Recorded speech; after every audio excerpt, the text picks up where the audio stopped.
Hi guys, welcome to Edie's Attic. My name is Jenny and I am here with your love oracle message for the week. However, I need to get my situation situated as far as my schedule goes. I started a new schedule this week and I've been waking up every day at 4:30, but my body's still not used to going to bed at night, so I seem to be like up and down all night and then getting up at 4:30. So today when I came home and I laid down to meditate before my card pull, I ended up falling asleep. But before I fell asleep, I did pray and meditate and ask Divine to show me what I need to see to give my collective today. What is it that we need to know and to hear? So I had the most vivid dream while I slept. So I'm a little bit behind schedule, and I do intend to pull cards today for the love message, but I'm going to do that in a different post or different video. I'm going to tell you my dream, the vivid dream that I had, because I feel like it's going to resonate differently with every single person that hears it, and it's got a lot of interesting analogies and things to pull from for you to dig deep in your own psyche and understand what is it that Divine's trying to say to you. So the dream started where I seemed to be trapped like on, I don't want to say an island, but there were two islands, just to be clear. But I was trapped in a community, a town. And when I first got there, I met Ernest Hemingway. And I don't exactly remember what I said to him, but I said something to him that caused him to not want to be around people anymore, and for him to pull back and to go into recluse. So he ended up going to the very, very edge of the town and living like off-grid, right by the water. And there was lots of beautiful rocks, and it was a beautiful lake. I don't know if it was a lake or an ocean, but it was a lot of water. And he kind of disappeared there for a while. So then we fast forward through that part. I'm going through this town trying to find my way through. There's houses, there's establishments, buildings, post offices, restaurants. It seemed very old-fashioned to me. And when I say old-fashioned, I'm thinking time frame like somewhere between like the 40s and maybe the 50s. It gave me very much like kind of like Pleasantville vibes, if you've ever seen that movie. And everything in this town was a challenge or a maze. It was like I had to figure out my way through. And at one point, I ended up in what seemed to be like maybe, I don't know if it was a hotel. It was kind of like one of those hotels slash shopping plazas slash ballrooms, like an all-inclusive type place, like you would see maybe at Mall of America or Vegas or something like that. When I got there, I ended up being sidetracked to this place where it was like an amusement park. And I went down what seemed to be like made out of like what you would make a inner tube out of, like a rubber. And it was this big giant circular thing, and it was filled with water. And in order to get to the other side, to this other island, which was almost, basically it was like a mirror reflection of this town, but on the other side, I had to go through it. And I remember how much fun I had. It was exhilarating. It seemed to take forever, but it was like a wormhole. That's the best way I can describe it. It was like a wormhole sucking me through, and it dropped me off on the other side of the island into a plaza or like a big giant shopping structure that I just stepped out of, but it was on the other island. Now I'm on the other island, and I find myself trying to get myself through this building and trying to get out back into the town area. And I stumble across a man, and he was very kind, and I found out that he was struggling trying to figure out, I don't know why, but which restroom to use. And there was no people here in this area anymore. It was starting to get a little bit later, and they were closing up. So when I talked to him, I said, does it really matter which one you use? He said, no one's here. If you go in the women's room, no one's gonna know. Go in the men's room, okay. So he went into the men's room. And I went into the women's and I used the facilities, and I noticed that there was all these stalls, but there was one that had no entranceway in. So then when I come out, he comes out and he says, I can't find a stall. It's like so beautiful and grandiose and elaborate in this bathroom, but there's nowhere to use the restroom. He's like, will you come in with me and help me find it? And I thought that would be odd, but you know what? I used my best judgment and I did. And come to find out that every single stall that they had was a room that led to a maze that led to a dead end. It was crazy.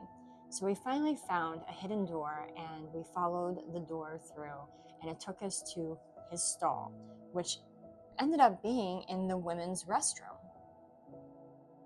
That one stall that had no way out. So in order for him to leave the stall, he had to go back through that hallway all the way across into the men's area and then exit the men's door. So that's where that scene ended. And then I finally found my way out of the shopping plaza and I was back into the town. And the only way that I could get to the other edge of the town, which is kind of like where I lived, but also a little bit past me, was where that man, Ernest Hemingway, was hiding out. I had to find a mode of transportation that would get me there quickly. And I also had an event to attend that night.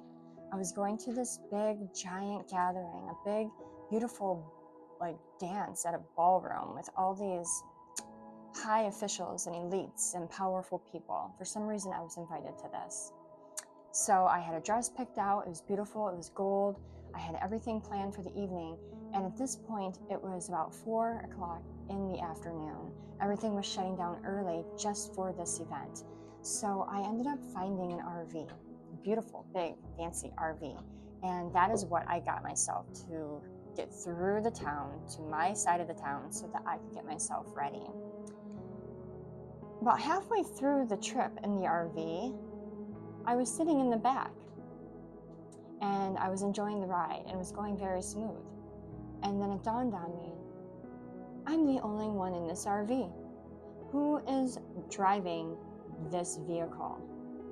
So I started moving through it, ran all the way up to the very front, opened the door to see who was sitting behind the wheel, and there was no one.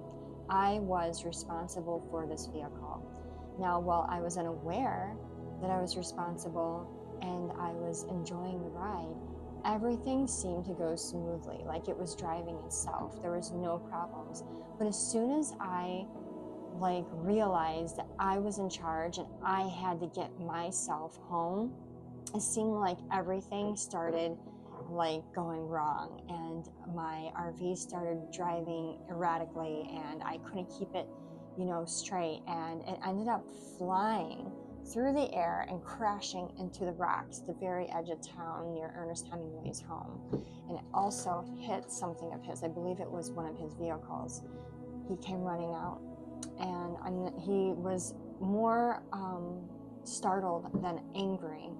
And he wasn't upset with me. He wanted to make sure that I was okay and that I was safe. And I just remember feeling so bad that happened and that I, crashed. I was like, I don't even know how I'm going to explain this to everyone that I crashed this vehicle, and I don't know how I'm going to be able to repay you. And he just wasn't really concerned about that. He was more concerned about me and how I was. And I ended up looking at the time, and at this point it was 1 in the morning. That's how much time flew by. So it's about 1 in the morning, and I knew I had to make my way home to get ready, and I was pretty sore and tired from the day and all the activities. And by the time I got home, it was about 3 a.m. I had missed the party. I was a little disappointed. So I don't know what was happening, but it seemed like everyone at that time of night was all moving toward the inner city. It gave me New York vibes, how at night, it seems like everyone's out walking and or maybe even a tailgate, where a team wins a big game and everyone in the town comes rushing out and moving and kind of celebratory together. That is the vibe I got. So I started moving back towards the inner city, and I was walking with all these people, and I saw Ernest Hemingway walking with someone, And the person he was with looked at me and mouthed the words, "Thank you." Apparently, I must have said something again that now pulled him out of recluse. It's like he took that time he needed to get away from society and to be alone with himself and have that space. And it's like seeing me and having that connection and contact with another person outside of his own inner circle woke him up to maybe what he was missing. And I must have said something to him again that got him inspired to want to leave and come back out into society and to show himself to the world and everything that he had created while he was alone. So that was really amazing. And then we get back to the establishment where the ball was held. And I remember walking through, and keep in mind, I haven't changed. I'm just looking scraggly, and I am being approached by many elites and people that we are quite aware of in this time and age. But they weren't coming at me in a way of being professional or formal or trying to wear an ego mask and pretending to be a certain way that they would present themselves, say, on television or in front of a press conference and whatnot. They were coming to me in a very open, mask off, no ego, true soul self.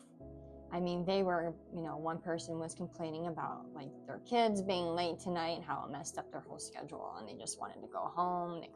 They just didn't want to be there anymore. And the other person's like, I have attended so many events this week and I just want to go home and binge my favorite show. That's all I've wanted to do for the last 3 days is go home and binge.